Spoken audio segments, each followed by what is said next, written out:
Mutual ফান্ডে বিনিয়োগ করতে চান? দারুণ, কিন্তু কেনার সময় যে একটা দাম দেখায়, ওটা আসলে কি? শেয়ারের দামের মতো নাকি অন্য কিছু? চিন্তা নেই, এটা আলুর দামের মতো জটিল কিছু নয়। এটা হলো নাভ বা নেট অ্যাসেট ভ্যালু। সহজ ভাষায়, আপনার কেনা ফান্ডের এক ইউনিটের দাম। নাভ হল ফান্ডের মোট সম্পত্তির মূল্য থেকে মোট দেনা বাদ দিয়ে যা থাকে, তাকে মোট ইউনিট সংখ্যা দিয়ে ভাগ করা। ধরুন, আপনার আর বন্ধুদের মিলে একটা ব্যবসা আছে। ব্যবসার মোট জিনিসপত্র, সম্পত্তি থেকে ধার দেনা বাদ দিয়ে যা থাকে, সেটাকে আপনাদের মোট শেয়ার দিয়ে ভাগ করলে যা হবে, সেটাই নাভ। ফর্মুলাটা হল মোট সম্পত্তি, মোট দেনা, মোট ইউনিট সংখ্যা।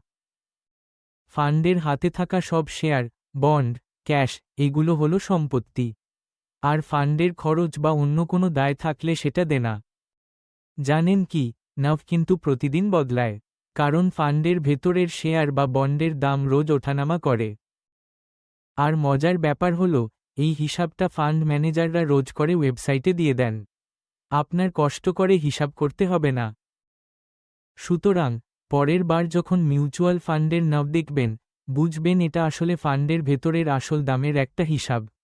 বিনিয়োগের আগে নাভ দেখাটা তাই খুব জরুরি। শুভ বিনিয়োগ।